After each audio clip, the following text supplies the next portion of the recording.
June 6th Des Moines City Council study session is now called to order.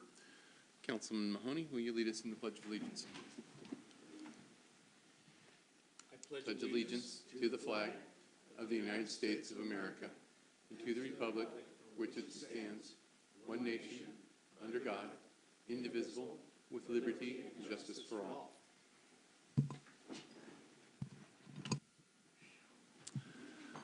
All right, and let the record show that 6 of 7 council members are present, and I'll entertain a motion to excuse Mayor Buxton. I would like to move to excuse Mayor Buxton. Second. Okay, thank you. Jean, did you have a question? Oh, okay. Jeremy spoke up first. So, all right, Mayor Buxton is out ill, so we need to take a vote. That's right. All those in favor, raise your right hand. The vote is 6-0. She's excused. Is there any correspondence that's not been previously received by the council? No, Deputy Mayor. Thank you. And do we have any comments from the public? Doesn't appear that we have any. No one has signed up to speak. Is there anybody that didn't know they needed to sign up to speak? Going once? Twice? Then we will move on. So, you're making it easy on me. This is the first time I've done this, so. The first of the discussion items in the study session is the passenger ferry update. City Manager Tim George will please.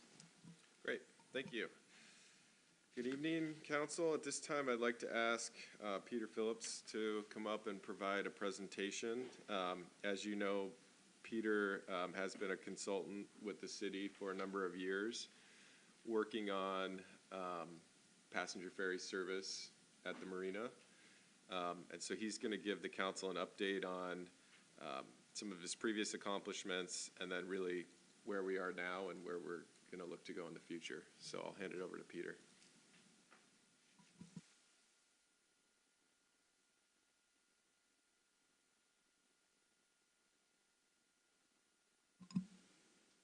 Again, thank you, City Manager. Thank you, Council, for inviting me today. I'm here as City Manager said to talk about the water taxi project and our progress to date on it.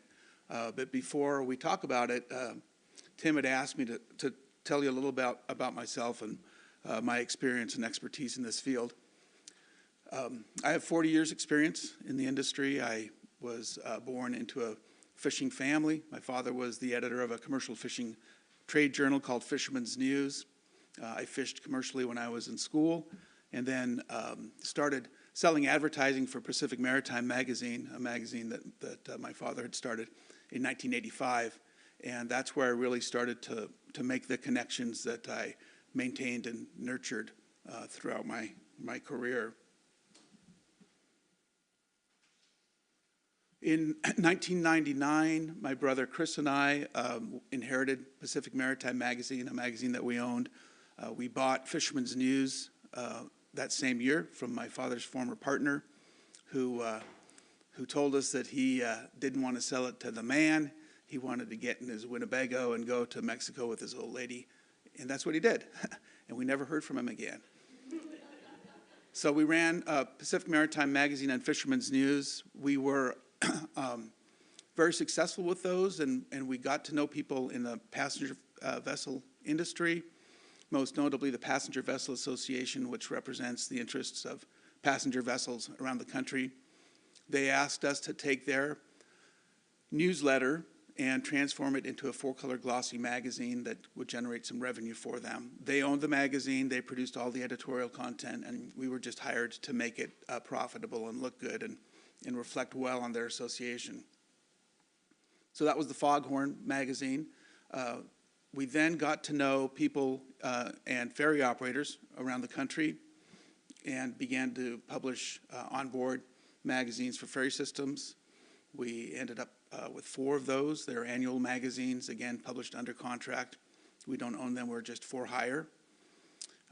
And we also began to publish magazines under contract to suburban cities. So the cities owned the magazines, the cities develop all the content, editorial content, and we're just there to make them look good, to distribute them, to do the business side of things, and to sell advertising, to underwrite the cost of production.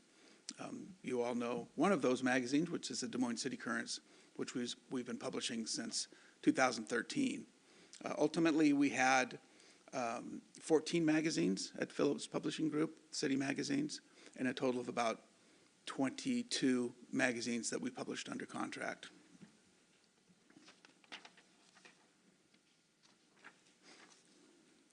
We also did a series of conferences, maritime, fishing, and marine transit, ferries conferences. We did that to kind of reinforce our brand and differentiate ourselves. We wanted to be active advocates for the maritime, marine transit, and commercial fishing industries. We had 6 conferences at one time, and I became very engaged civically with land use policy and with urban planning. I was very engaged in Seattle on a variety of different boards. I was the president of the Propeller Club in 2008, 2009. I was the president of the Seattle Marine Business Coalition, which represented marine industrial land users from 2002 to 2012, including heading up 2 economic impact studies that the City of Seattle conducted under our direction, one in 2008, one in 2012. I was president of I'm a dual national, I'm French-American. I was president of the French-American Chamber of Commerce at a time when Microsoft and Boeing were really expanding into Europe, and so I was responsible for a lot of that trade development. And I worked with the Port of Seattle. I was on 2 of their strategic planning committees, one in 2000 and the other in 2010. The 2010 planning initiative was called the Century Agenda, and it's the strategic plan which I believe they are still acting under. So I got to know a lot about public policy and civic advocacy with those conferences. And then in 2020, COVID hit, and the retailers that supported our city magazines were forced to shut down. We were no longer allowed to congregate, so our conferences were suspended, and the ferry systems all shut down as well.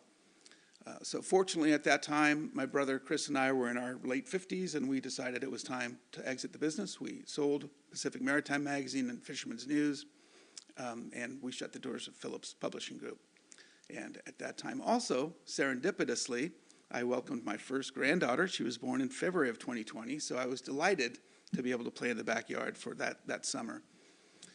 But I started really missing the engagement, civic engagement that I had, and the city of Des Moines asked me to continue publishing the Des Moines City Currents, which I enjoyed very much. I wanted to stay engaged with the community, so I agreed to do that.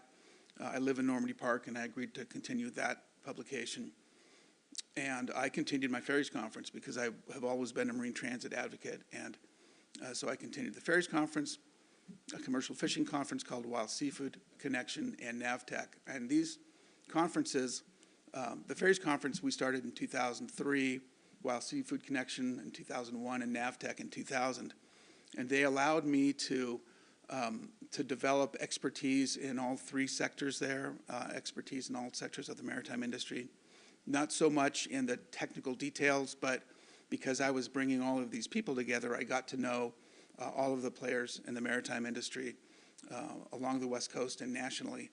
And over the 20 years that I was doing these conferences, I probably made connections with maybe 2,000 speakers, subject matter experts, and another 20,000 or so attendees who were in and of themselves experts in their fields. And I recognized the value of that, and so I maintained those relationships, and these conferences have allowed me to do that. When I did re-enter the workforce in the fall of 2020. Ferries was my focus, marine transit was my focus. And I joined a group of volunteers who recognized that if we were going to expand marine transit in Puget Sound, it was absolutely imperative that we have somewhere in downtown Seattle at which to call. There was only one place of land that fit that bill, and it is at Pier 48, which you see here. The Coleman Dock, where the Washington State Ferries call, is immediately to the north there on our left. And Terminal 46, which is a container terminal, is to our right. This is an image that we developed to show what it might look like. And again, this was an all-volunteer effort. I didn't have and do not have any professional connection to this, and will not benefit in any way if this comes to fruition. But it is very, very important. And as a professional writer, I authored a lot of op-ed pieces in support of this effort. And as it began to gain momentum, Kitsap Transit, King County, Historic South Downtown, which represents Pioneer Square, and others also recognize it. And we have transitioned into support for those efforts. So the construct that we started, we called it Sailors Crossing Northwest, and that has evolved now, and Kitsap Transit is probably the lead agency here, as well as King County, to develop a multi-user, public, passenger-only ferry terminal here at Pier 48. And then the uplands there, the Green Plaza, is being pursued by Historic South Downtown. It would have a cultural component. Two cultural components are slotted. One to commemorate the Chinese Exclusion Act, and the other would be a tribal Native American longhouse at the south end. So the reason I'm here is to discuss what's going on in Des Moines. And I'm going to refer to my notes here so I don't miss anything.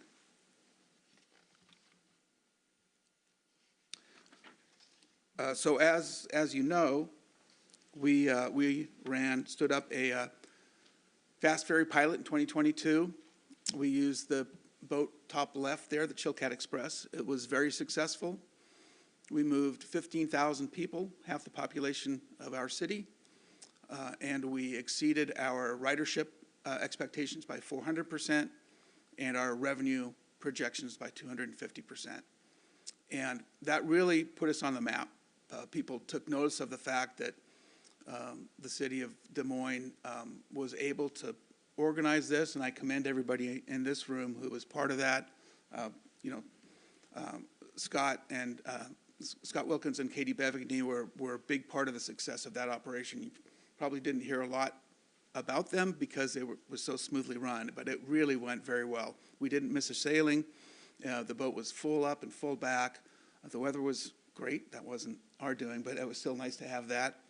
And it was very successful. And people, as I'm sure you heard, you were all here in 2022, and you heard on the radio, people were talking about it. People visited Des Moines, and it was very successful. I was asked to try and do it again in 2023, and we couldn't get the Chilkat Express again.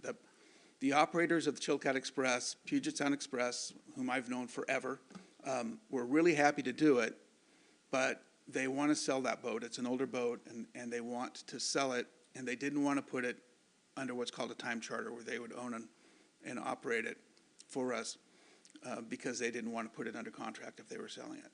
It's still for sale, by the way. But we did locate another boat.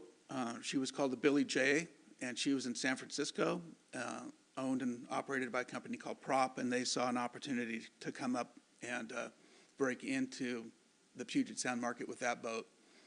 And so we began preparations to host that vessel in 2023. And unfortunately, the vessel broke on the way up. She had a catastrophic failure in Newport, Oregon, and wasn't able to be here. However, what that effort did do is solidify our relationship with King County Metro, the Marine Division. We actually signed a moorage agreement with them at Pier 50, adjacent to Pier 48. And Terry Federer, the division director, again, is an old friend of mine. I've known him forever. He was in Alaska before this, and then he was at a shipyard, and now he's running the King County Metro. And they were very happy to work with us. And so we've continued that relationship with King County Metro moving forward. So our efforts to begin immediate service were not successful for the reasons I talked about. However, we have 3 initiatives that we have pursued with an eye toward getting permanent service at Des Moines. The first one is to leverage the program success that we had in 2022 and make sure that we burnish our reputation and work to increase the relationships that we have with the public sector, most notably King County, Puget Sound Regional Council, all of the policy-making entities that would help us with permanent service. And to that end, we hosted, in March 29th, we hosted Metro's senior staff, Michelle Allison, the director, Brian Mannion, who was the assistant director of the Mobility Division, which is an interesting group. The Mobility Division is responsible for buses, car share, marine transit, everything that they do, the connector routes.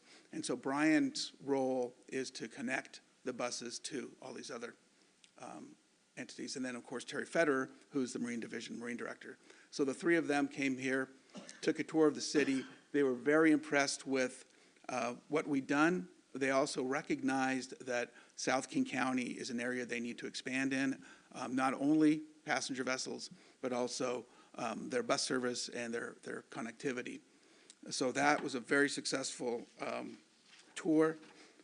We met with Dow Constantine's staff, Mayor Buxton and Councilmember Steinmetz and I met with his staff, which is a different group, the executive staff, and we had a very good conversation with them around the same thing, increasing Metro's connections overland and connecting with a boat that would run to downtown Seattle, that King County would run. And in fact, they said, well, what can we do for you? And we said, well, what would be really nice is if you bought the Chilkat Express and then assigned it to the Seattle to Des Moines route. And I don't know if we said it tongue-in-cheek at the time, but it was very well received. They said, oh, okay, well, that's something that we can pursue. And in fact, subsequent to that meeting and the Metro meeting, we have now established a formal ferry work group between the city, and A.J. Johnson is the city's representative on that work group, and Terry Federer, who's the Marine Director, Brian Mannion, and somebody from the Office of the Climate will be the King County representatives, and our first meeting is scheduled for June 17th. So that's a very strong partnership that we have with King County.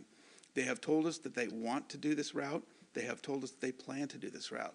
Now we just have to coordinate with them and collaborate. What's important to note is that this will happen without any financial investment from the city of Des Moines. We just bring the people. We have the terminal infrastructure already. They will supply the boat, and they will operate the boat. And that's pretty much where we are now. We're also working to ensure that we're on these transportation plans. Puget Sound Regional Council has a transportation plan. We want to be on that, and Councilmember Mahoney and Mayor Buxton are well positioned. I think Councilmember Mahoney is on the Transportation Committee, and Mayor Buxton is on the Economic Development Committee. So the 2 of them will be strong proponents to get us on these transportation plans, which we've not been on in the past. So on the bureaucratic side, the partnership side, we're in a very strong position, and we are formally now engaged with King County Marine Division. We've also been awarded more than $1 million in secured funding for marina electrification.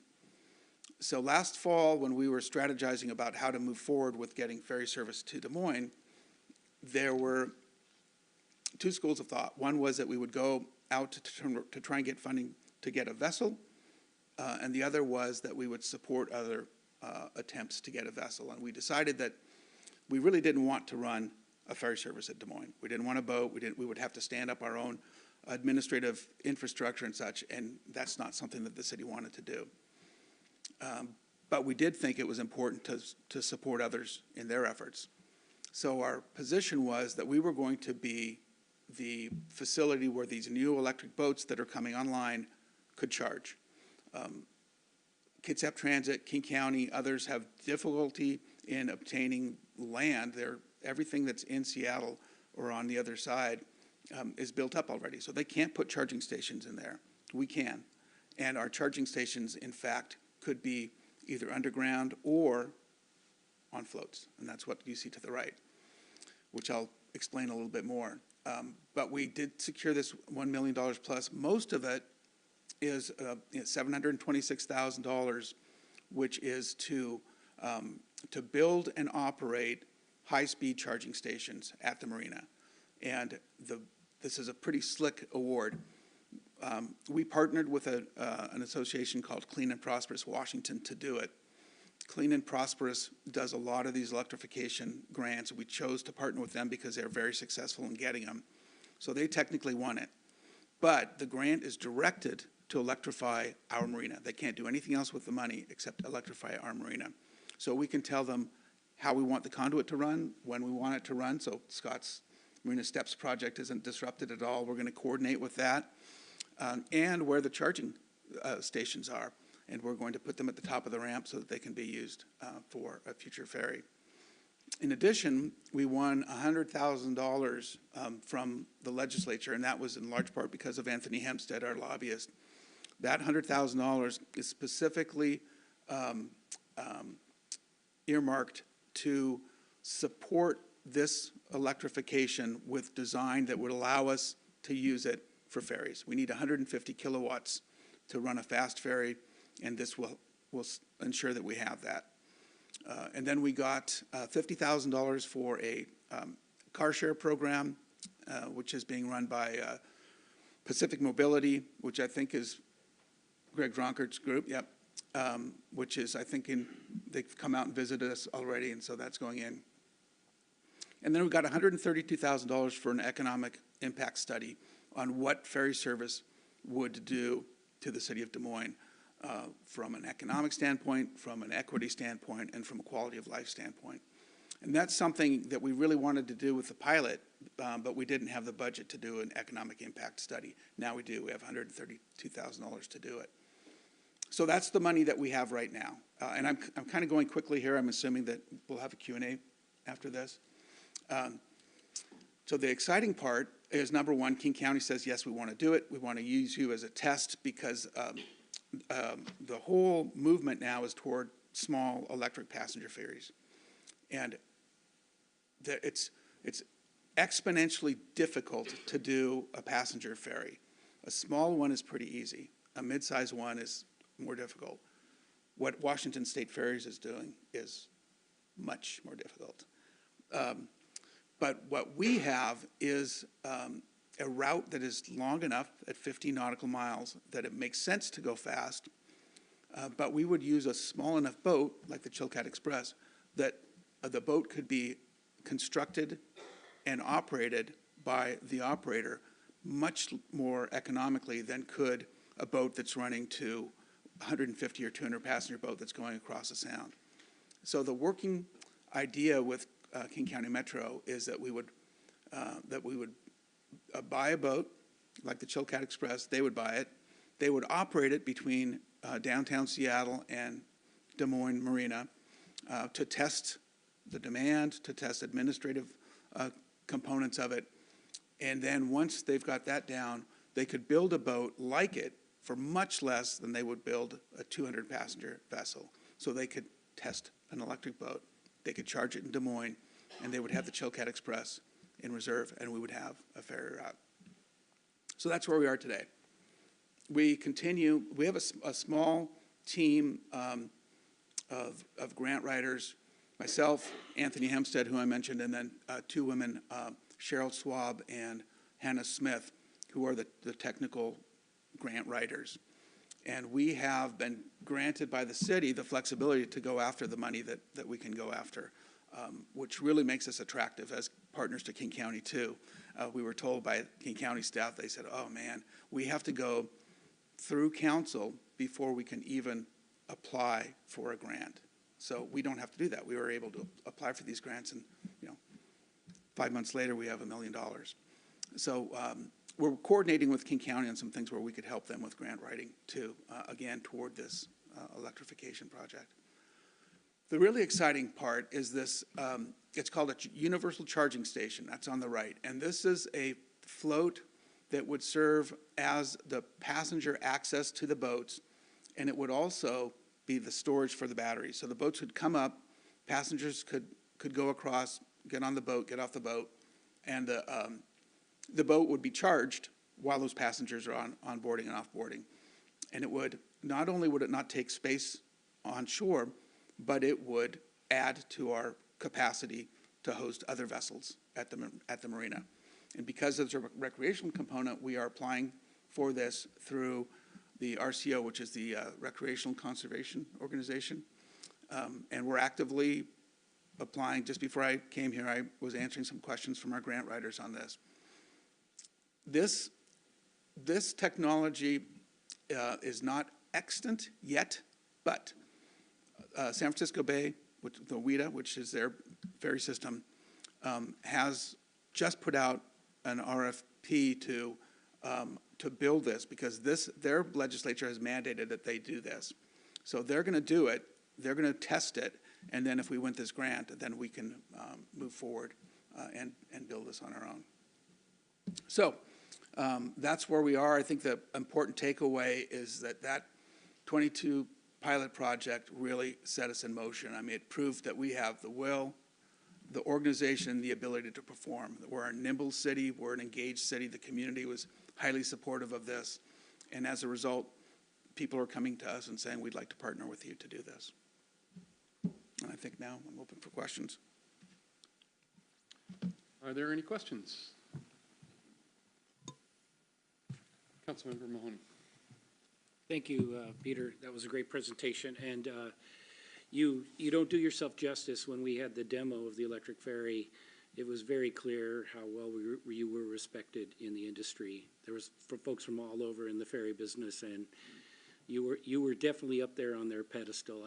I was impressed. It reaffirmed why we have you here. So thank you. Couple quick questions. So in this economic study, would they include what we saw, or at least the business told me, was a definite uptick in a lot of the restaurant business and so forth?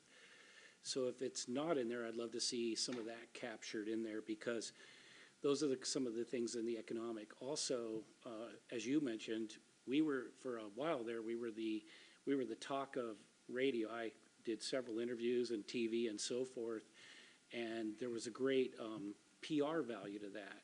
So I wanted to know that. The other thing is, so in the King County piece, if they were to run it and so forth and control the fare box and everything, would there be a component that would compensate us for whatever laborers we have in that? Or That's, you know, or we're not that far along. we're not that far along? Okay. Just a question, obviously one will want to know. And then, you know, both of us being big proponents of the electrification, do you think that basically the vote coming in November on the climate dollars that are coming to the state, obviously when I talked to Governor Inslee, he was speaking about ways to spend the money. He was very intrigued by our situation. Do you think if the vote was to fail to repeal that, then there would be more talk from the state as far as funding as well for the electrification? Because I think we're a layup compared to some of the other things they want to challenge. Well, I think that electrifying a small passenger-only ferry is far more feasible than the hybrid electric. I mean, we're looking at 15 kilowatts or 175 kilowatts to power a vessel. And Washington State ferries, just in the design, they will require 15 megawatts. And I asked what that was from one of my colleagues, the ABB, which is the people that are doing it for Washington State ferries. And they said, well, 1 megawatt will run 500 to 700 houses in Southern California for a year. That's with air conditioning. So that's a big lift that they have. I think that successes by Kitsap County and King County in establishing passenger-only ferries will go a long way toward kind of taking the pressure off Washington State Ferries for trying to do this. But to answer your question, these boats right now are operational in Europe, the small boats.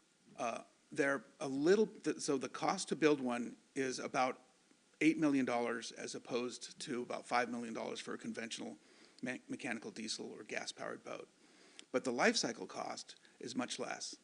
So, and in fact, I was talking to University of North Carolina economist he's a civil engineer by trade, and his specialty is economic life cycle analysis of passenger ferries.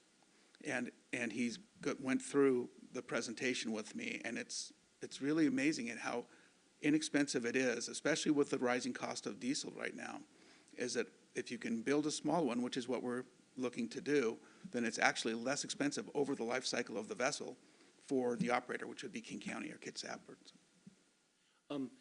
Last question I have is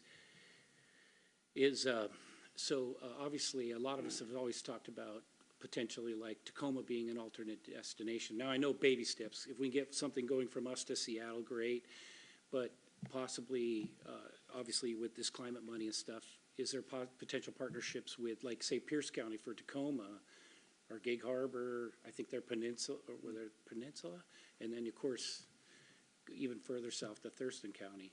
Well, as you said, the King County partnership is farthest along, and that's going to happen first because we're going down that road, and everybody agrees on what we want to do with it. There's political will in Tacoma and Pierce County, Gig Harbor, to do something to get to the airport. We've had some discussions with them, but they're not nearly as far along. And it's longer, the demand may not be there, but they all want to do it. So, we're in discussions, if you will, but it's not nearly as far along as our Seattle component. Thank you. Great job, as always. Any other questions? Gene? Yes, thank you. Senator Oxier? I'm curious as to why, if King County is interested and Kitsap is interested, why do they need us? Well, Kitsap Transit probably wouldn't use us, but we wanted to make sure that we had a dialogue with them so that we didn't compete for public dollars with what they were doing. King County would like us because we're in King County, we're completely underserved, so we're politically attractive to them. We have the demand, we've demonstrated that we have that demand, and they want to expand into King County. So there's a political side to it. The second part is because there's no established service here, they can test these new technologies with us without threatening the service levels on existing routes. Well, Peter, can I just add, isn't part of the reason because we have a dock? We have a marina, yeah, and these boats are small enough that they call them marina. And to address Councilmember Mahoney's comments about any cost to us, there would be none. Scott might have to give up whatever his mortgage fee is for that dock, but other than that, there would be no additional cost to the city. They want to come here for the reasons I explained. So at this point, what is the purpose? Is the purpose recreational or is the purpose commuting? The purpose of what? Of the ferry? Of a King County's expansion to Des Moines? Well, it would be to provide service to South King County, which it doesn't have now. And it would be service to be determined, but it could be commuting, it could be recreational, it would mostly be both. But the ultimate first purpose is to test the technologies on the administrative side to see how these electric boats work and how they could run them and whether they need a backup boat, all those kind of things, which they can test here. So the purpose is to test it similar to what we did. We did a feasibility test in the summer of 2022. It was spectacularly successful. King County goes, oh, wow. And we started talking about that, and then we determined that they could test as well. And they could test with the Des Moines to Seattle route components of the service without jeopardizing service levels on existing routes. So King County would bear responsibility for, I mean, public transit doesn't make money. And, you know, I think we were talking about with the results of the earlier study was that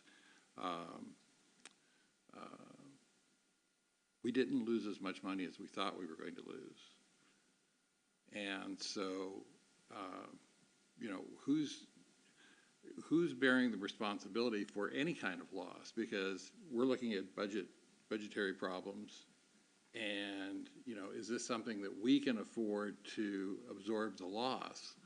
We don't have any King County financial saying that exposure. they're going to handle the loss. No, Des Moines would have no financial exposure whatsoever. This would be a King County Marine Division route. It would be an expansion of a King County Marine Division route.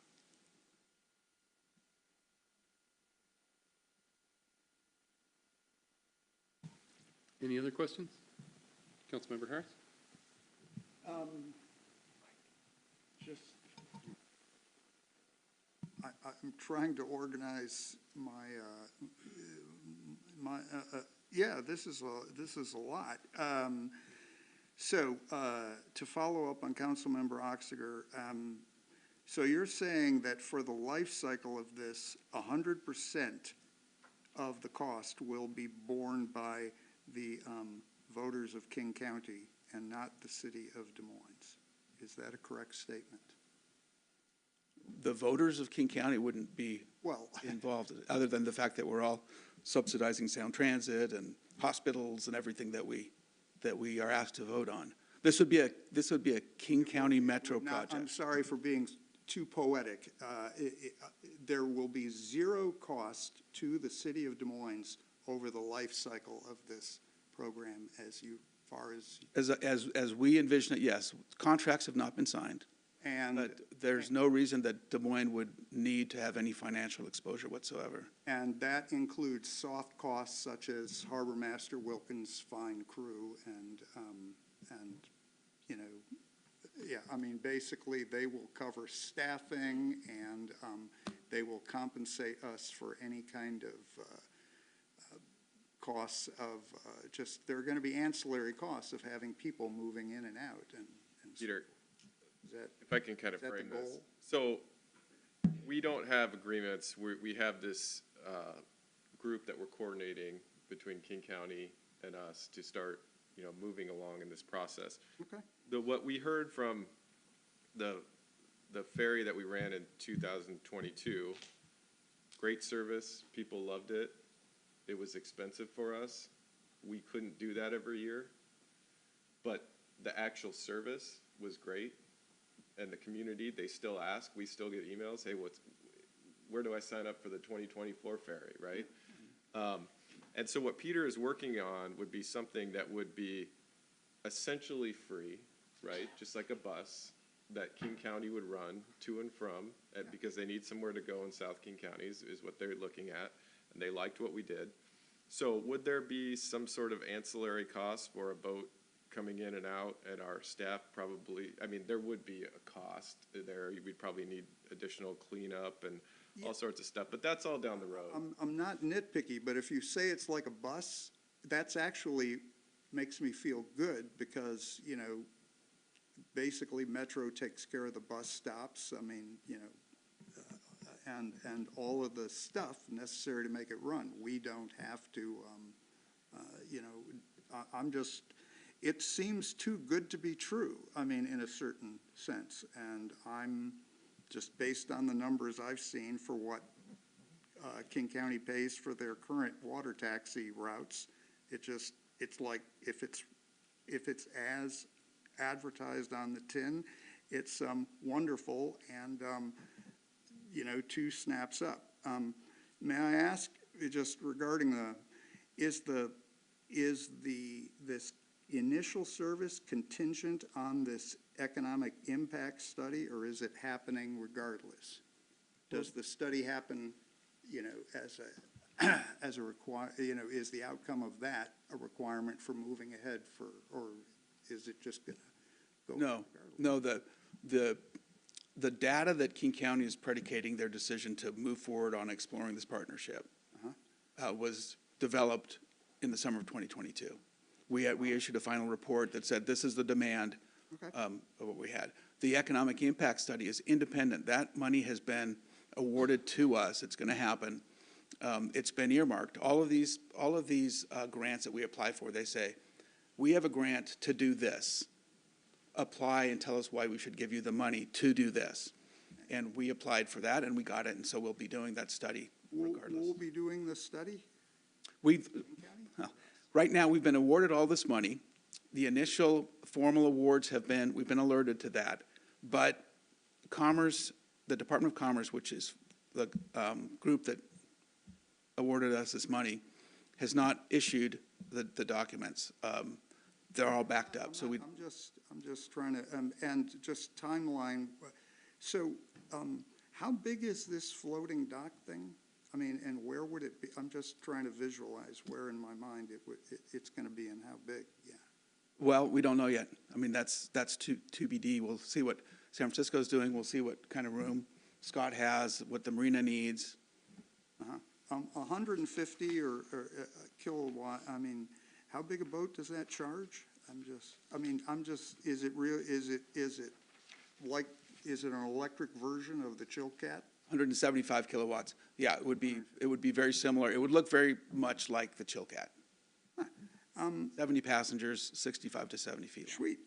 So the thing that caught my ear most was that, so King County would be developing this craft independently of the work that Kitsap is doing?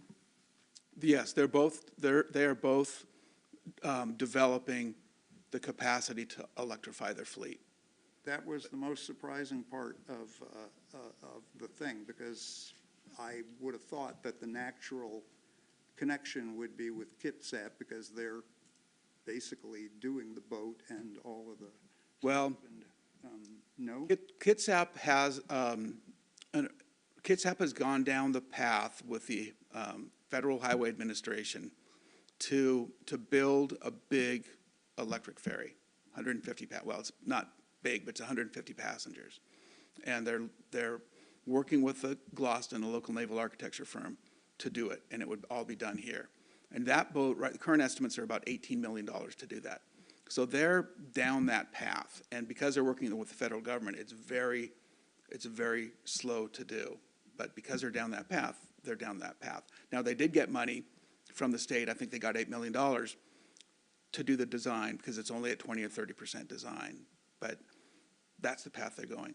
Operationally, it doesn't really make sense for Kitsap to call it Des Moines. You have to come around through Rich Passage and then come down here, and it just makes sense in so many ways for King County to be our natural partner.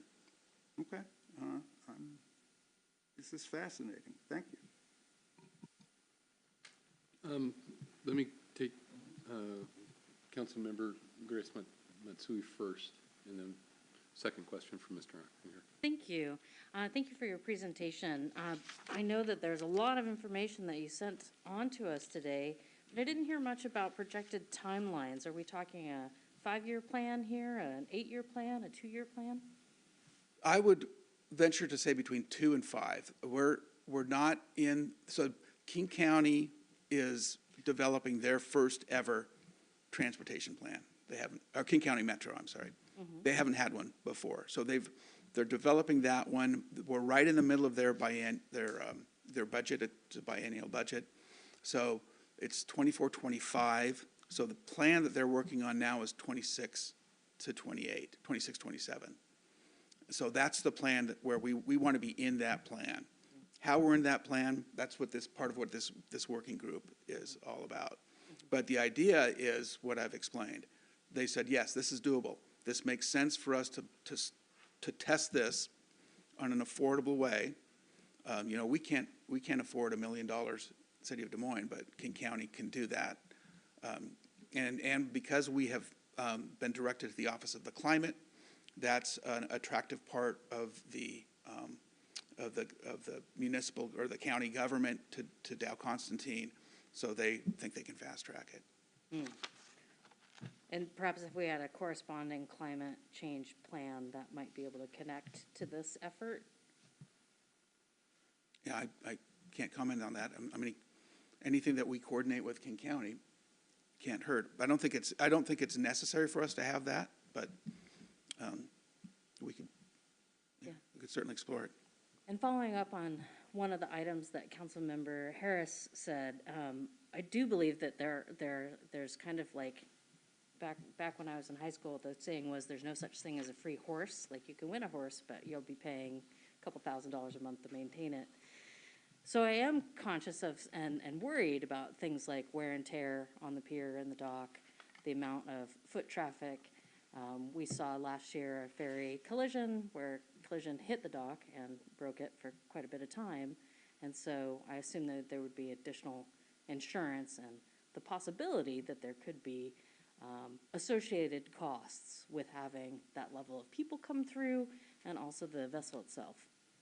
Yeah, we wouldn't have any exposure with regard to the vessel. Wear and tear, probably, I don't know what that would be. We could certainly calculate it. My expectation is that King County would have their people on our dock doing the work for this side. If it's a union shop, and it would be the IBU that's here, they would insist upon that. And I don't know, I mean, maybe we could negotiate compensation for any wear and tear. Whatever that might be, I don't know what it would be. Well, just to add to that, those contracts would come to the council for council consideration in the future. So that would require approval of the council. Okay, Councilmember Oxinger? Okay, so just for clarification purposes, are we talking about, you said we got the grant, are we talking about the working group, or are we talking about the city of Des Moines has gotten this is with regard to the grant for the economic impact study?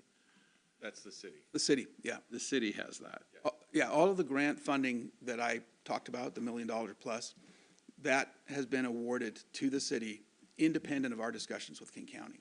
That was an initiative that was supported by the city for Anthony, Cheryl, Hannah, and I to pursue grant funding for electrification and the economic impact study of what ferry service would bring to the city.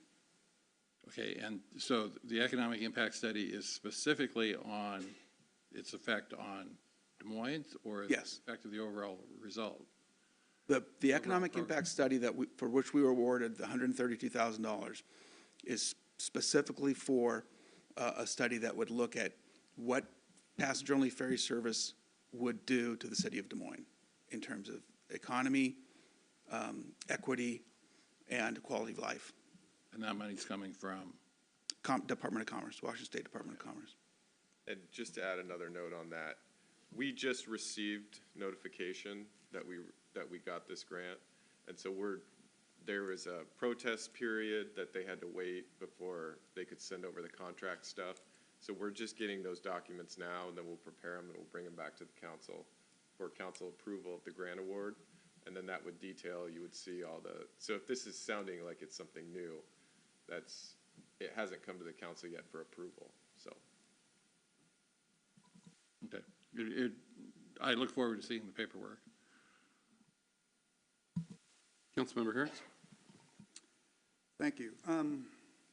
So getting back to this timeline thing, so let's say, and I'm not holding you to it, but let's say in 2 years' time, there would be still a diesel-powered Chilcat, and then in 5 years, 6 years, there would be electric Chilcat.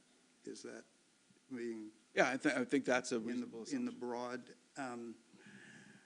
and we're getting money now, but we're getting money now ostensibly to do the build out for the, to provide the electricity.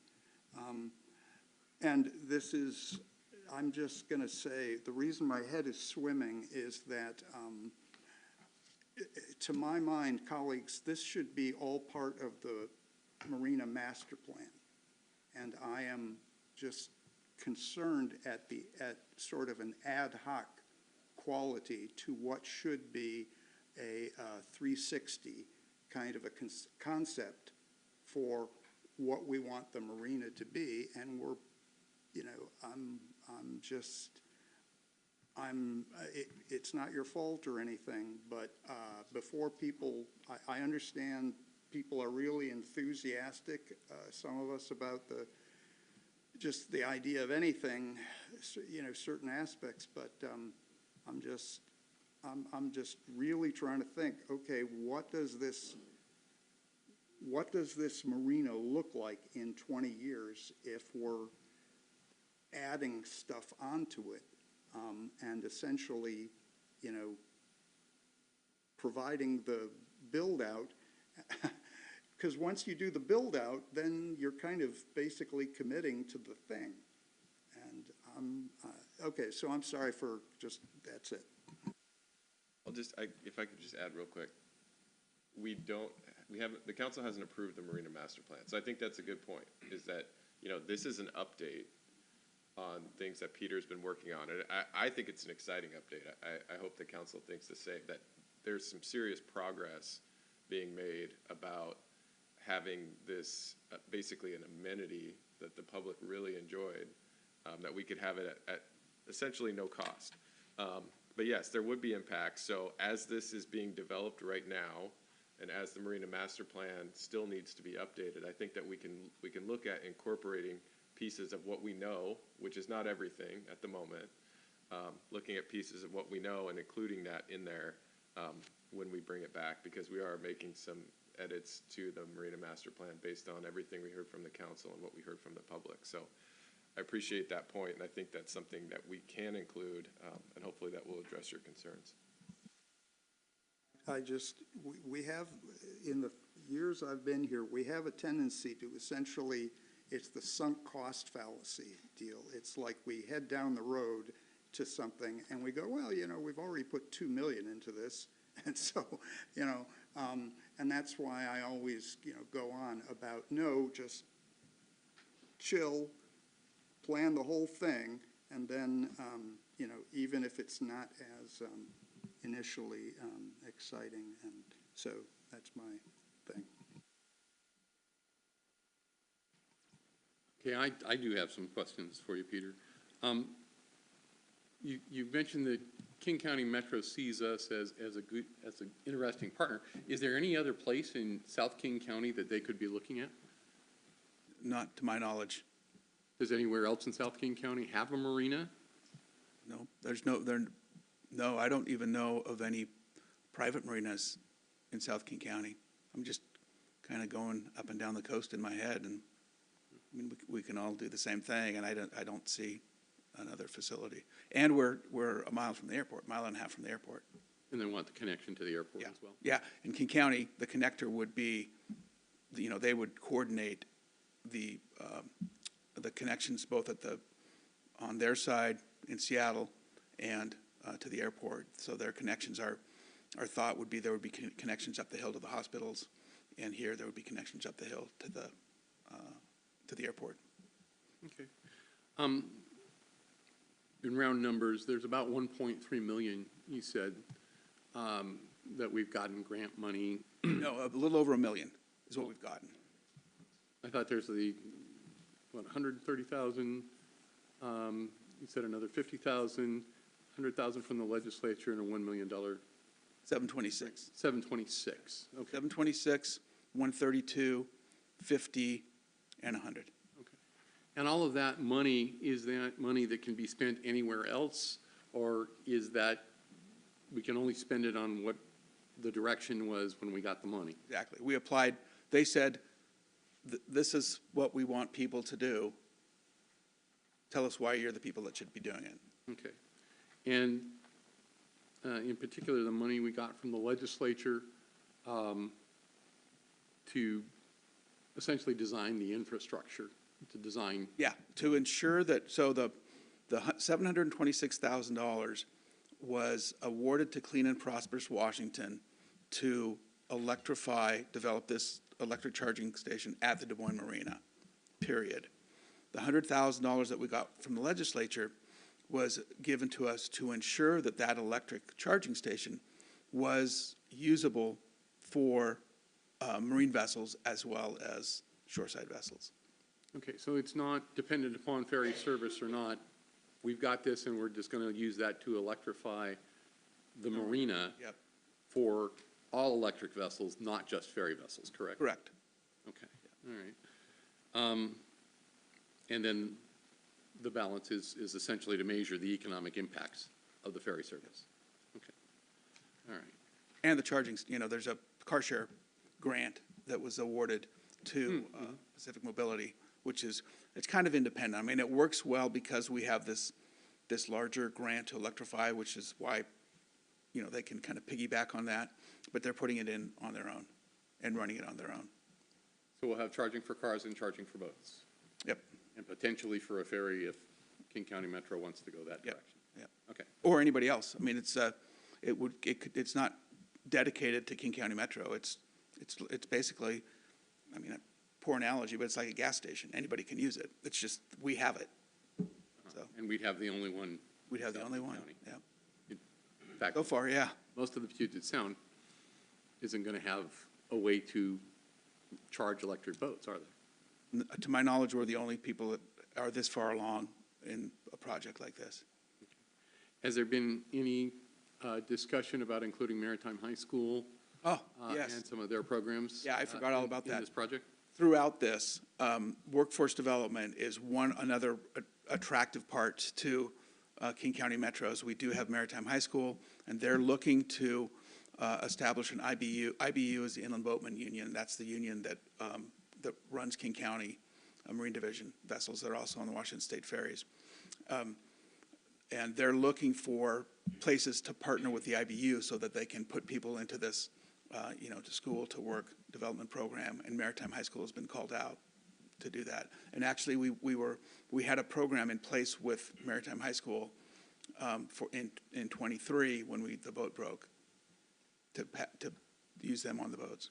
So would it include, summer jobs for high school kids and then apprenticeship programs, that kind of thing? Yeah, so the IBU program is a pretty robust program. It would take kids who are in high school right now and train them so that when they graduated from high school, they could go to work on either Washington State ferries or King County Marine Division or anywhere in the country that has IBU.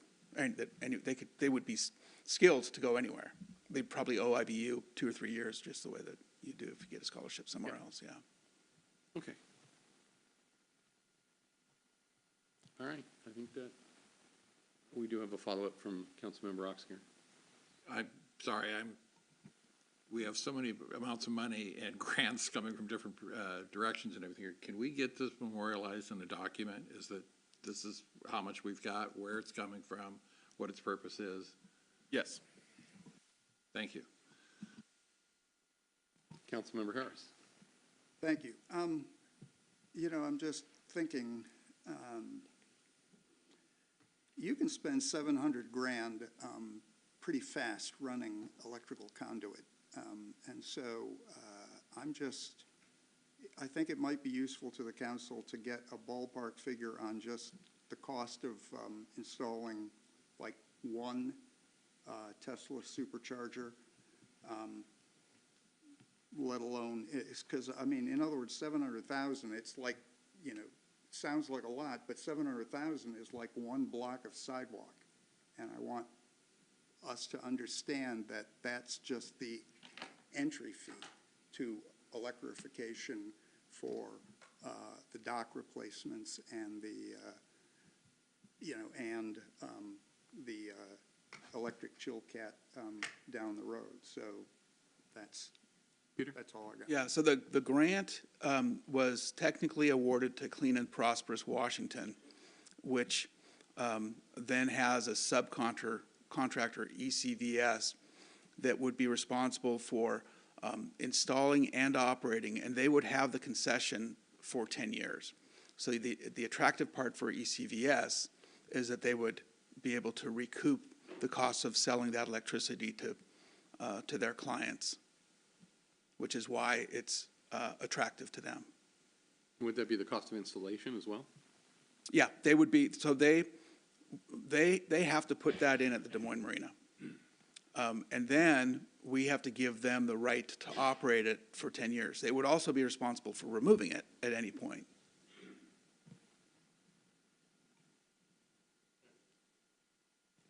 City Manager? And Councilmember Mahoney? Yeah, I love it. I've always been a proponent of this. You know, we could talk about things for 40 years and never get them done. Moving on sections of what our future is important. I've seen and talked to people with what the value was to our community, both in the experience that our residents got and our businesses earned in additional income. And we're looking for ways to generate revenue in this town and recognition and bring people to this community and spend their dollars here. So this adds up. And in addition, every community is really committed or needs to be committed to the environment and what we can do, getting cars off the roads, finding clean ways to do it, and to be in the driver's seat. To be in the driver's seat, like you've helped us position ourselves, is going to be envied by many cities. And I say we go for it. And thank you, and keep up the good work. Thank you. Okay, I think it's time to move on to the next. Did you have a question? Councilmember Roxier? We're Ben? giving away the electricity? Well, hold on. I think, okay, so this was an update, right? Okay, This is an update to I the just want to council. make that. Councilmember Harris, I know you don't like surprises, right? I've heard you say that before. So, this was an update to the council to tell you the things that are gonna be coming forward in the future, that Peter has been working on, that this group has been working on. Every single thing that he talked about, the acceptance of the grants, the contracts, all that stuff will be fleshed out, brought to the council for consideration, and the council can make decisions. So when he says that this is gonna happen, that's not his decision. He's saying he's working on it, he's putting things together, it will then come back to the council. Okay, this was meant as a presentation to make the council aware of everything that we're working on, so that there aren't any surprises in the future when this stuff comes forward. We're working out details on everything, and we'll bring it back to the council. But this is meant. Yeah, and if I can make the suggestion, please, Councilmember Harris, it's not your turn. The suggestion is, this is an update. If it raises some questions that haven't been answered and you want some more detail, put them in writing. That's the process that we have if you've got some specific questions to be asked. But, you know, we're now starting our second hour of the meeting, and I think we need to move on to the next topic. Thank you very much, Peter. I appreciate it. Okay. And our next, the next topic is the alleyway naming project that the Citizens Advisory Committee engaged in. Just as a little bit of a background, is that that was a process that was started last fall and never quite came to fruition. So we picked it up again, and the council went out and everybody came back with a number of suggestions, and then we were fortunate to have our consultant who kept track of everything, and they came back with 3 suggestions to the council, and those suggestions are going to be presented by Bettina Carey of the Citizens Advisory Council.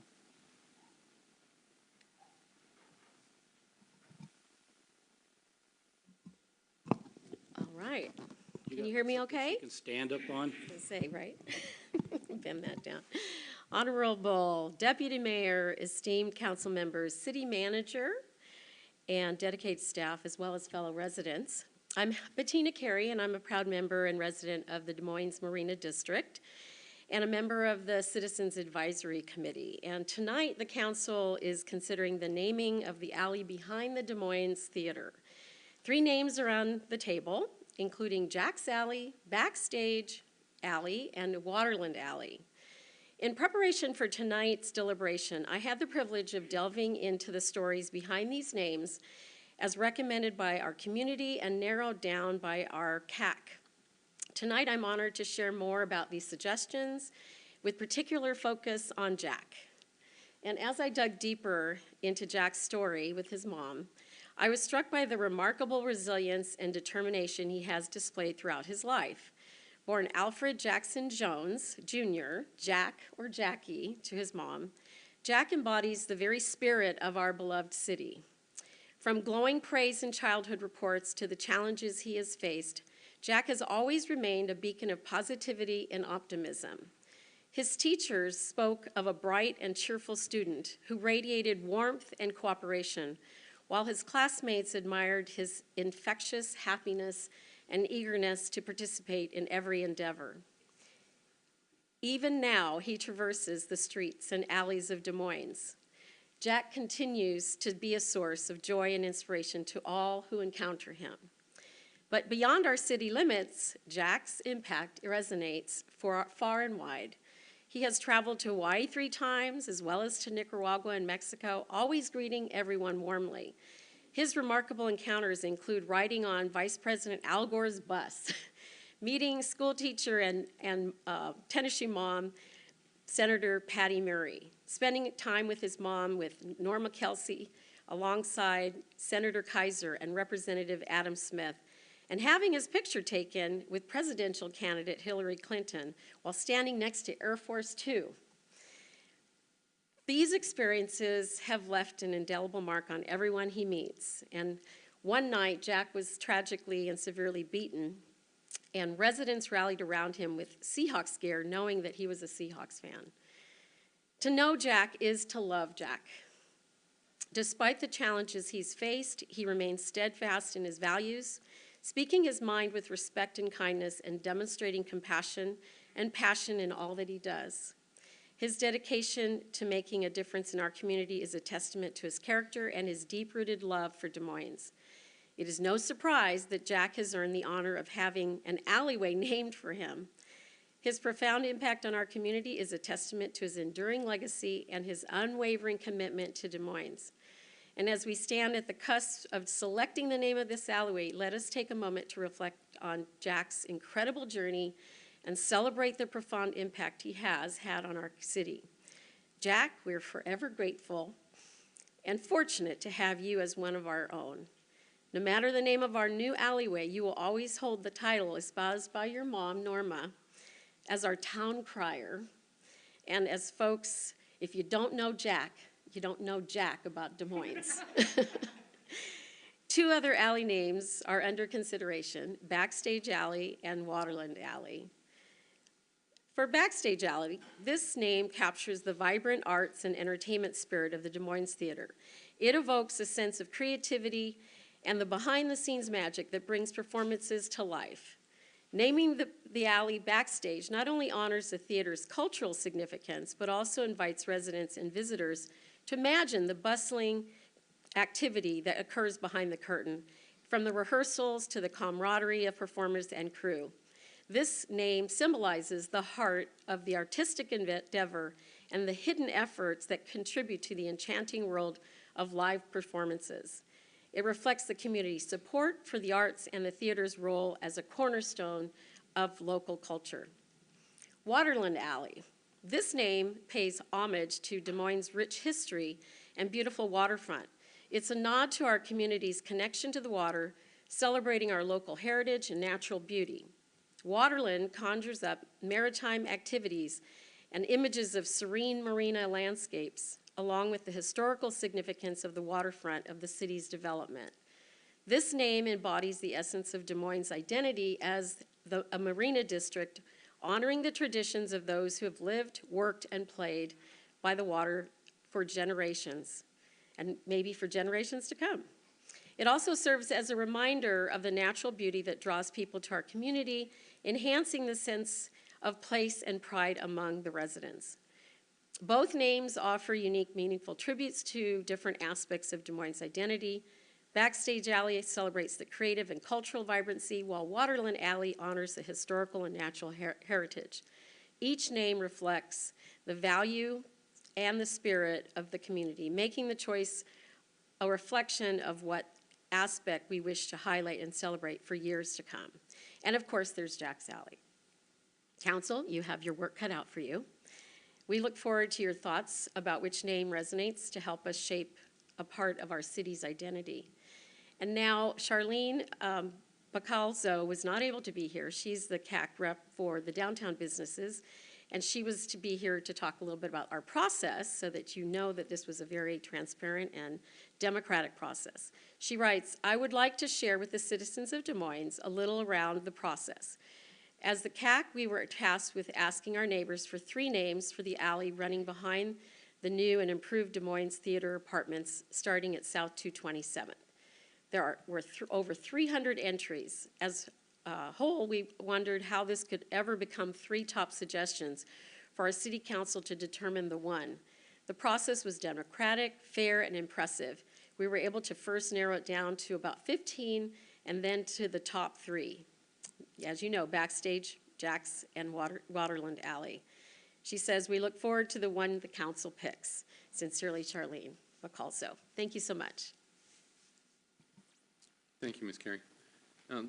The idea here is that we can't take a formal vote tonight, but the question is, can we come up with a consensus recommendation for an ordinance that will be brought forth to the staff as to what to name the alley? The reason the alley needs to be named is from a public safety standpoint. You've got to have a name and a number attached in order so that fire, EMTs, police know where to respond to if there's something going on. And the theater in particular, is starting to develop. They have a flower shop down there now. There's always been Hampton's Dat Creole Soul there, and we're hoping that the alley can continue in the sense of economic development, and that's why we need to name the alley. And do we have a suggestion as to what we want to name the alley? And does anybody want to lead off the discussion? Councilmember Mahoney. Thank you, Bettina. That was awesome. I really appreciate it, especially the insight on Jack. I know Jack. Hi, Jack. How you doing? We'll see how much you like me when I get done saying what I got to say. But anyway, Jack, in fact, is going to be our Grand Marshal at our parade this year. And he's a wonderful human being, and he is what we all want to see good in the city. And so I can't deny that. When the conversation started years ago about this alleyway, though, we looked at it as an economic generator, a place for people to come, a draw in coordination with our restaurants and our theater and the rest of the community. And I think the name needs to be more representation of that. I'll tell you, I prefer Waterland Way rather than Waterland Alley, and for a couple reasons. The first is we are the Waterland City, but we don't have anything technically named Waterland. We have the Waterland Parade and the Waterland Weekend and so forth, and it's reflective of all. How it translates into the community, particularly from those who are visiting, I think it brings what I'll call more of a business potential. In that regard, that's why I kind of support Waterland Way. No disrespect to Jack. I love him. Like I said, I'm part of the parade committee, and I'm thrilled he's going to be our Grand Marshal. But it's something we need to see long term.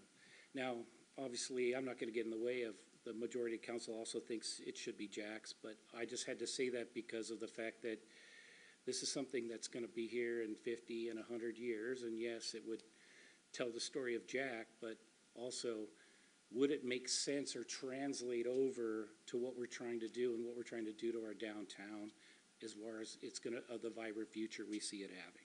That's what I have.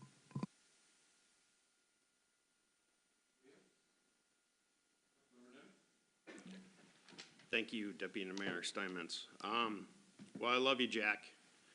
We've had many conversations, but I have to agree with Councilmember Mahoney. I think that Waterland Way or Waterland Alley describes more of what we're trying to bring to the city and for the longevity of the city. So that is where I land, is Waterland Way or Waterland Alley. Anybody else? I do have some comments. And I would like to thank Jack and Norma, his mother. Point of order, Yes. Councilmember Grace Matsui had her hand up. Oh, I did not. You did not? Oh, It's okay. Yeah. I would like to thank both of you very much for being here. This is fantastic. I've met Jack on a number of occasions.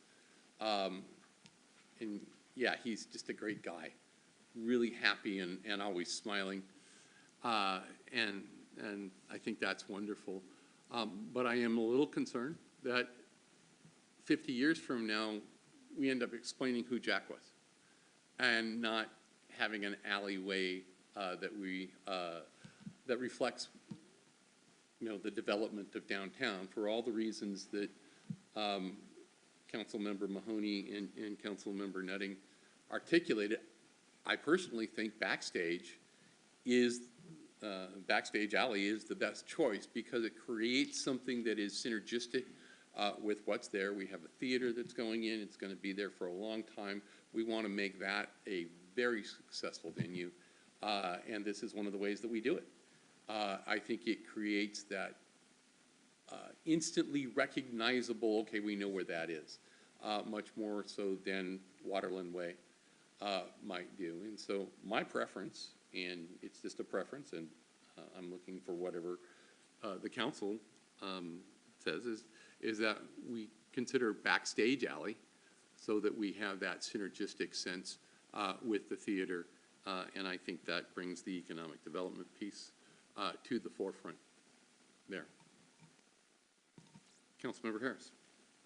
so I will not get in the way of whatever, if apparently there are 2 votes for, because this thing should have been named years ago. It's just a fact that if you did your Google map thing, you would not find, you wouldn't find Dana's place or Colette's place, or it would direct you to the wrong place. So, but I do favor Jack because in 50 years, people are going to remember Denny Way, Yesler Way, Mercer, and they will look in a Wikipedia page and they'll see some guy with enormous whiskers, and it will conjure up some kind of story.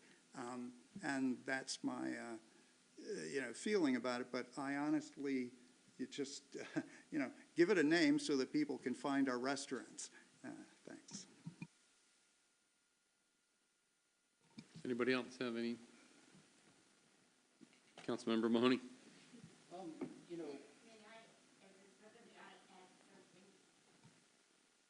Briefly? It's really a council discussion. Well, I just wanted to thank the people of Des Moines because they have been so wonderful to us here. That when Jack got beat up, that he had his Seahawks uniform on, and it was so bloody and all that. The next morning, when we got up, after we got back from the hospital, that our porch was covered with Seahawk uniforms, wreaths, flowers, food, everything. And then when my son Jim died, that they had these T-shirts made up down at the lighthouse that said, "You don't know Jack?" They sold them for $20 each, and they used all the profits. They had $700 that they brought to me to help with my son's funeral expenses. And that is what the people of Des Moines do. That they turn out, and whenever one of the residents is in trouble, that they're always there to help. And I just wanted to thank all the people of Des Moines because this is a wonderful city that is always taking care of each other. With food banks, with low-income housing, with everything that they can think of to help our residents to have a better life. So I just wanted to thank you, and thank you to all of you. Thank you. Thank you for sharing that. Thank you. And my son David is here too. And David has been a part of Jack's life forever. He's 10 years younger than Jack. And Jack is always taking, David is always taking care of Jack. Thank you. And he still is. And how many younger brothers will step in and always have his back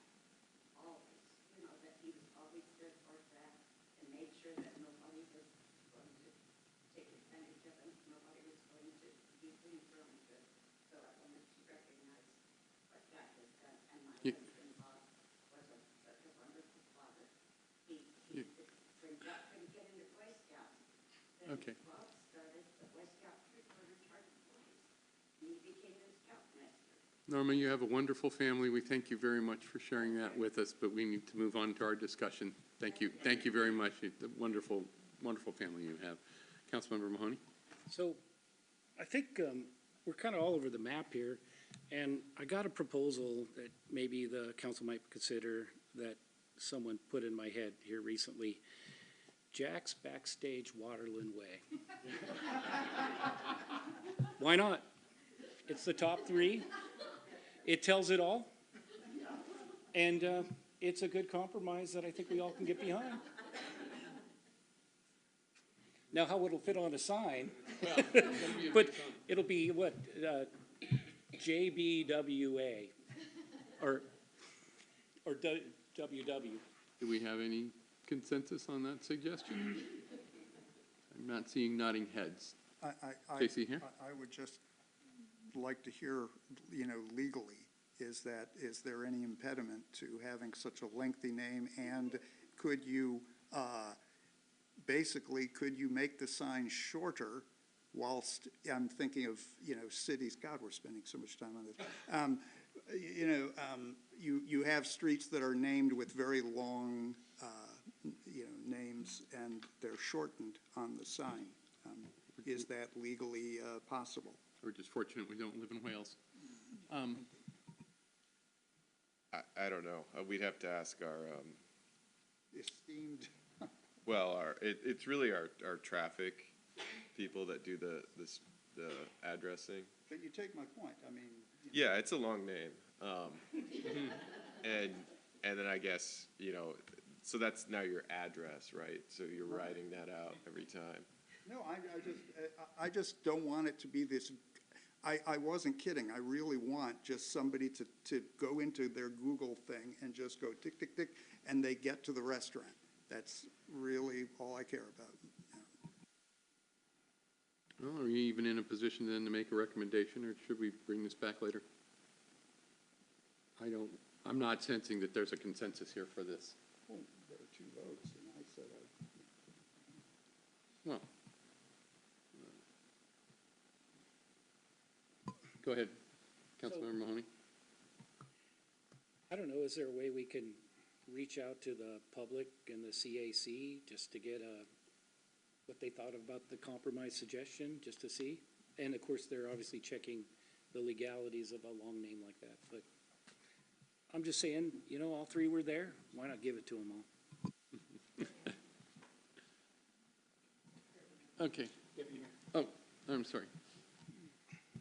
Thank Councilmember you. Matsui. I don't think you've heard from everybody here, so I'm not sure where we are on consensus-wise.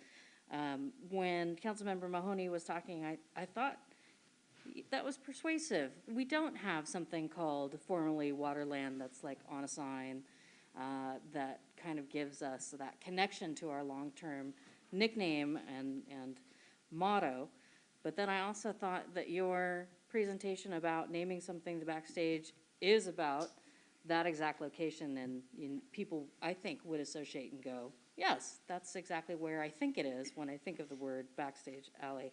So either one of those, I think, could be compelling, but I'm leaning towards Backstage Alley because I think that it is more descriptive of that actual place. But I'm wondering now what we can name Waterland Alley and where we can go out and find one of those. So I would also ask if Councilmember Oxiger had an opinion, since we haven't heard from everyone. Councilmember Oxiger? I think that what we've got here is excuse me, if I can ask Bettina a question, is how many name entrants were there? 91. So there's 391, and we've got a split of 10, 10, and 5.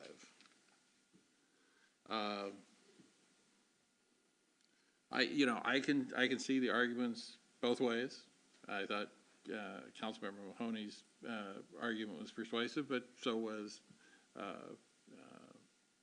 Deputy Mayor Steinmetz. And of course, being able to honor a citizen is preferable. And it's like, or is it not perfect? Well, I mean, has its merits. We've narrowed it to 3. Why don't we make this a primary and ask the public? Those are your 3, pick one. Because I don't think that we're going to get, it's going to be badly split one way or another. The idea was that the Citizens Advisory Committee would give us 3 nominations, but it's the council that has to do it because the council has to pass the Oh, I ordinance. understand that. And so ultimately, it's up to the council what we want to do. But we've taken 391 and narrowed it to 3. Yep. And so there's 391 votes that can go wherever the heck they want. Well, no, there were not 391 votes. There were 391 suggestions for names out of the Citizens Advisory Committee. Right.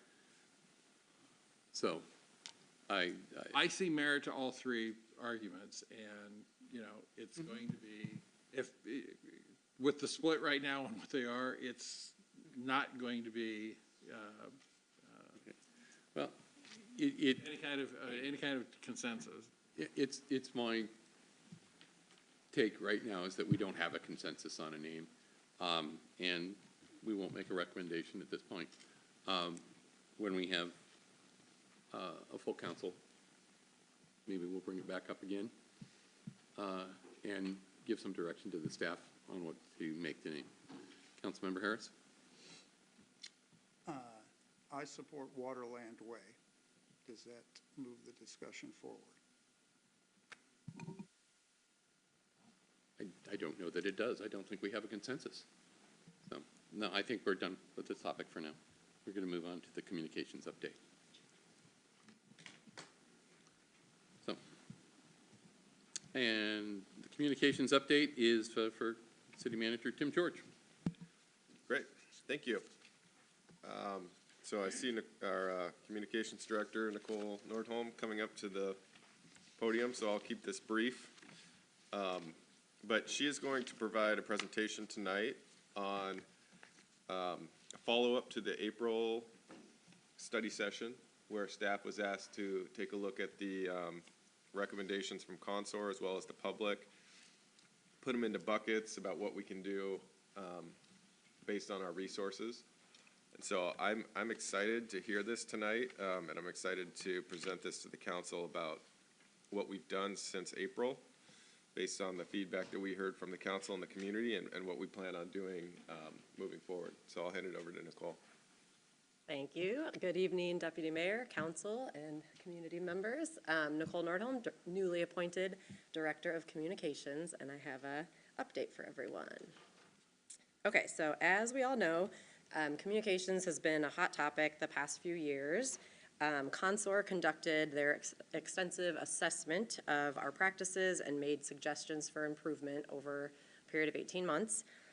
This was first introduced at the March 7th council meeting and then further discussed at our April 4th council study session.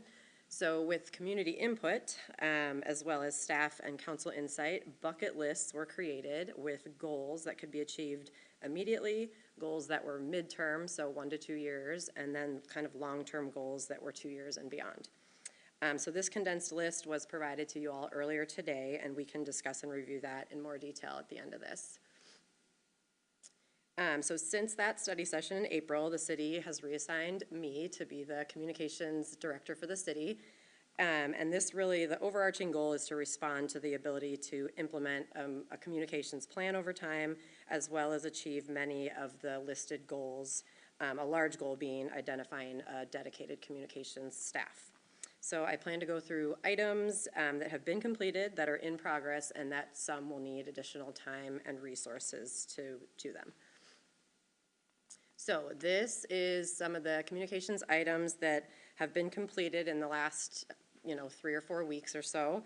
The first topic is communications platform management. So this to me kind of looked like consisting of overseeing and organizing our various social media sites, as well as presence and messaging, and ensuring that we're advertising in all the correct spaces.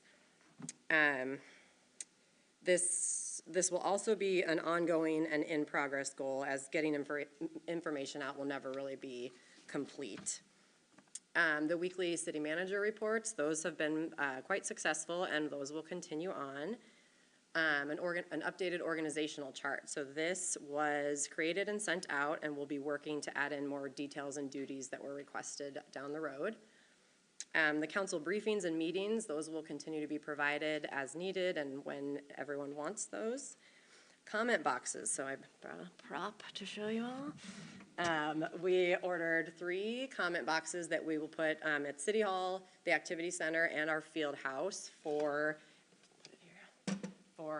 any public comments, questions, and we're kind of still figuring out, but those will go to me, and then we'll delegate out as far as staff response and that kind of thing. I also, Bonnie, as well as some of our park staff, can assist in sort of sprucing them up a bit and like carving kind of city logo and that kind of stuff onto the boxes. And then city branding. So right now, temporarily, we've been using a simplified logo that was started with the police department, and now we've spread it across the different departments. So this will continue. We'll continue to work on that and kind of updating all of our various past logos to that temporarily. Okay. And then communications items that are in progress. So policies and procedures. This truly will be a dynamic process, as training and development will go into a thoughtful and cohesive plan over time, both for internal and external communications, which I'll touch on a little bit later. Public inquiries. So this was both an opportunity to filter comments to the specific people that need them with both the public or the comment boxes, as well as we are adding a space to the website. There was the desire to have a space for people to just submit a comment or a question and get a response back in a timely fashion. So that is in process and working with IT on that. Department liaisons. So this was really, this enhances our goal that has been talked about building a culture of communication. So we'll have a champion for each department that highlights successes, gives project overviews, and shares information out, both to me for posting as well as just for the community to be aware. So that's a pretty exciting one. And then public servant spotlight as well as business spotlight. So these were kind of thought up and put into place just to engage more and put out all of the great, projects and updates from our staff and the various departments, as well as the wonderful businesses that are either new in the community or that have been there and are going to now be highlighted with just their stories and questions and that kind of thing. So communications items that, this is still in progress, continued. So updating the website. This, I've done a good deal of research and had meetings with different city staff and outdoor or outside organizations on capabilities in improving our system. So more will come on this on a later slide. Expanding social media presence, scheduling out posts, just being more aware of who and where we need to post. Another exciting one, implementing listserv capabilities. So this is pretty simple to implement with the correct time and resources, but having the ability to subscribe into a newsletter, having surveys be able to be put out pretty consistently, all is in progress and to come. Nurturing relationships with school districts and other entities. So I have in the past had relationships, with Highline College as well as the school district, and just kind of in this new role, reaching back out and engaging with these groups, because a lot of them are critical in serving our parks and various projects that we continue to work on.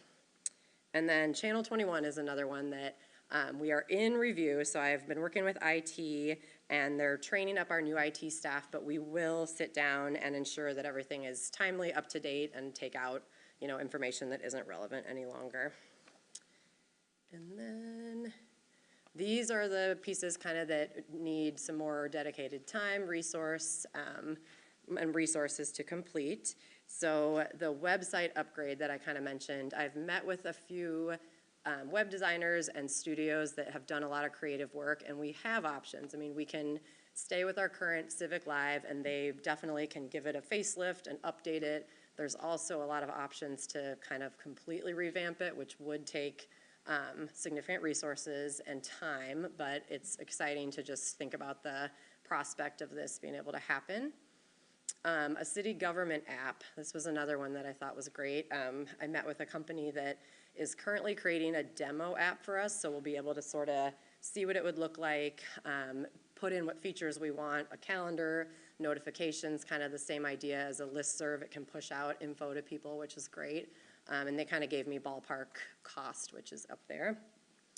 And then 2 more long-term goals are kind of the comprehensive communications plan. So this was talked about with the consultants as well as all of you, but just kind of considering strategies for reaching out and engaging diverse audiences, and then just putting kind of all of these pieces together over time into a broad, comprehensive communications plan, as well as the piece on long-term branding, which kind of, for now, we kind of have the new temporary updated logo, but just kind of looking at a full overhaul of just updating our branding and marketing and all being kind of on a cohesive page. And then these were just I briefly wanted to outline some internal and external communication strategies that I've, talked with folks about, researched a little bit, and just kind of this would all piece into the overall plan. But internally, developing and growing employee communication skills. So sort of empowering our staff to respond to the needs of the community and being prepared is crucial. Training across departments, so continued opportunities for engagement, ensuring that all staff are in the know with pertinent updates, information on, various city projects and staff, as well as anything that the public would want to know. Will guarantee that no one is really left in the lurch when communicating out. And then using all of our engagement tools. So there's so much at our fingertips all the time for increasing accessibility to information and to answers. And so just using that to all of our staff's advantage and making sure people are trained and up to date on that.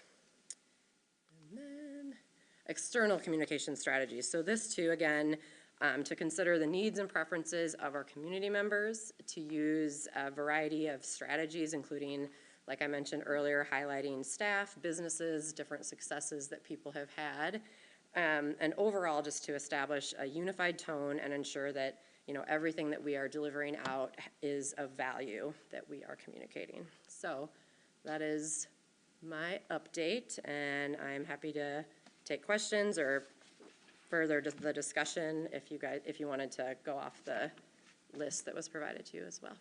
Thank you. Thank you, Mayor, or Deputy Mayor. Couple quick questions.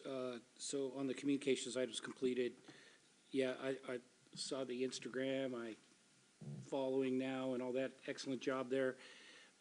Quick question, and I'm not sure, I know Facebook has this ability, but one of the things that on social media pages, sometimes you're a little bit of a slave to the page who controls the administrator and everything else.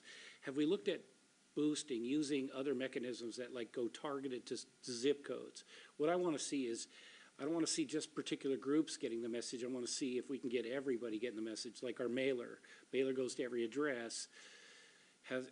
Can that be considered as we move forward? I know there's a cost to it, but I think it's worth it to try to get the message holistically out to the entire community rather than just small groups. Yes, as far as I know, just in my kind of posting and looking into our various social media platforms, you can, for not a tremendous cost, like boost posts, we can have business-specific accounts, we can do things that will reach and target exactly who we want, as well as schedule out like our posts for, they'll go out on this day and time. So it is definitely possible. Okay.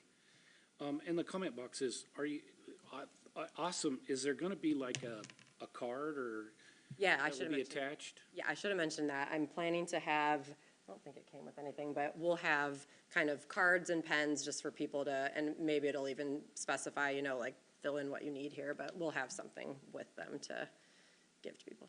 Okay, excellent. And then on the app for the phone, obviously you showed the $7,900 setup fee and then $2,100 to $8,300 a year. So the range is large. Is that because of, is it based on usage or apps are what you apply, like you can use certain features that they offer that give a better experience? Yes, so the individual I met with said there are, I think it was bronze, silver, and gold level packages. So it would, he said that, of course, he said most cities go with the gold package, but I mean, the levels would be I mean, people I think for sure can get by with the middle one, but it is just more access, more features, all that kind of stuff in the levels. Those are the questions I had. Thank you, excellent presentation and strong work. City Manager. Yeah, just to add on to that, so yes, there are things in here that cost money, and because this is a new position, she doesn't have a budget, right, at the moment. So those boxes came out of the city manager budget. If you guys think it's a little high, those boxes. We whittled them, yeah. So what we will be doing is, Nicole's doing a ton of research right now, figuring out, what is offered, what can we afford, what is a good value and all that kind of thing. And then I think as we look into next year, this will be something where we would request from the council that there be an expense budget for the communications director to be able to do some of this stuff. And then we can certainly look in our existing budget to see if there's anything that we can do. But yeah, we would anticipate that this position would need some financial support to get the tools, like you mentioned, to really be successful and kind of promote communications in the way that, we heard from the community that they really want to hear it, so. Councilmember Harris. Yeah, thank you, and congratulations. You may want to hold off on carving those boxes, because based on this discussion with the alleyway, the branding thing is going to be, in fact, I'm almost at the point of just saying, you guys, yeah. A comment, first of all, I attended a Highline School listening session at Mount Rainier a couple of days ago, and I would strongly encourage you when they do it again to attend. It was world class. It was just stunning, because you have parents on complete extreme ends of the ideological spectrum, and yet they were able to organize questions, Q&A with the school board directors and staff, and it was harmonious, and it was just like unbelievable. And I wish they had recorded it, because I sound like I'm Marco Polo talking about ice cream or something. I strongly support the app thing. I would just suggest that whatever it costs, if the vendor can provide some compelling reasons for people to sign up, you won't have to worry about posting to 9 different social media things. You will draw people here, and the cost of the city currents is non-trivial, and I have to, people don't realize how truly visually challenged I am. I have always asked for PDFs of the city currents, because the current electronic presentation does not work for visually disabled people. It's like, what I do with a PDF is I load it on my computer, and then a very nice young woman with an Australian voice reads it to me, which is what any person who is visually challenged would do. And it works great with a PDF. And it doesn't work with that thing that looks, initially so much nicer. But as a practical matter, the PDF is just low-dollar thing that looks good, and you can print out hard copies, and it just works for people like me. So the last thing I got is, weren't we working on bringing Zoom back at some point, or is that not your thing? Yeah, so that wouldn't be Nicole. That's something that we're working on with IT that we're going to be discussing once we have our new IT person fully on board. we'll bring that back later in the summer. Okay, then, yeah, well done. Thank you very much. Councilmember Grace Matsui? Are you, I saw movement. I'm trying to make sure I didn't miss you this time, because it's hard to see down the row. Do you have comments? Sure. Thank you. Prompted, I do. I wanted to say thank you to Nicole and to interim city manager Tim George for acting quickly to try and meet some of the needs that we've been hearing about consistently for increased communication and in multiple types of formats to reach the maximum amount of people that we can in our community. So I thank you for that, and I appreciate your swift action to start that process and get it ongoing. I was just looking to see if Civic Plus, which is the platform for the website, has a mobile app, and they do have their own mobile app that you can probably snap right into your website because they're coordinated by the same company, which I haven't looked at yet, but that could be a possibility.